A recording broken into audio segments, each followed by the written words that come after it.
അയാളുടെ കാൽമ എവിടേക്കാടാ പോയത്? കണ്ടപ്പോ ഒരു വലുത് എല്ലാവരും വീട് പ്രതീക്ഷിച്ചു. ഇവിടെ ഉണ്ട്, ഇവിടെ കിടന്ന് കളിച്ചു അല്ലേ? വലുതേ വലുത് പ്രതീക്ഷിച്ചു. കാരണം ഒരാളും തപ്പാത്തൊരു ഇതായതുകൊണ്ടേ. അത് എടുക്ക പോയിപ്പോ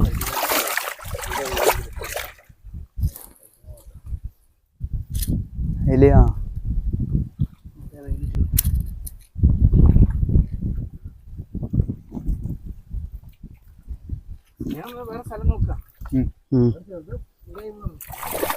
അതിനെ രണ്ട് ചെറുതനുള്ളൂ. പുല്ല് വലിച്ചിങ്ങനെ നിക്കുമ്പോ ഒരിക്കൽ കണ്ണപ്പെട്ടല്ലേ? ആ എന്താ അല്പനേരമുള്ളൂ. ഇതിലൊന്നും കാണാനില്ല. നേരക്കെന്തായാലും പറഞ്ഞാവല്ലേ? അവരുടെ കില ഗ്യാപ്പുണ്ടോ? പോയി അടക്ക് ചീനാ